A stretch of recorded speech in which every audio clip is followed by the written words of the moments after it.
యేసు రక్తమే జయం పరిచర్య ప్రైజ్ ద లార్డ్. మార్చి 16వ తేదీ 2025. ఈరోజు దేవుని వాక్యము, వారు ప్రార్థన చేయగానే వారు కూడియున్న చోటు కంపించెను. అప్పుడు వారందరూ పరిశుద్ధాత్మతో నిండిన వారై దేవుని వాక్యమును ధైర్యముగా బోధించిరి. అపోస్తుల కార్యములు 4వ అధ్యాయం 31వ వాక్యము.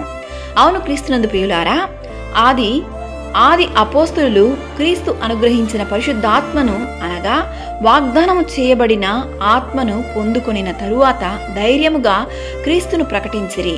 అనేక అద్భుత కార్యములు చేసిరి.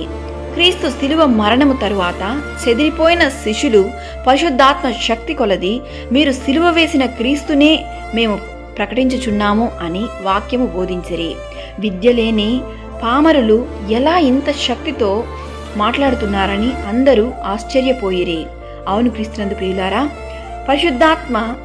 పరిశుద్ధాత్మ చేత నింపబడినప్పుడు మన ద్వారా దేవుడు గొప్ప కార్యములు చేయును.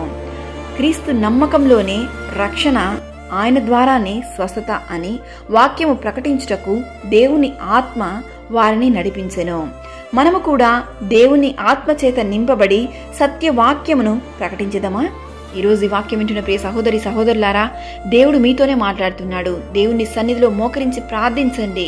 సువార్త ప్రకటించుటకు యేసు శిష్యుల వలె మీరును దేవుని సన్నిధిలో మిమ్మల్ని మీరు సమర్పించండి.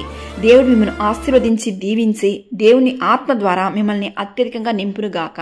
ఆమేన్. God bless you.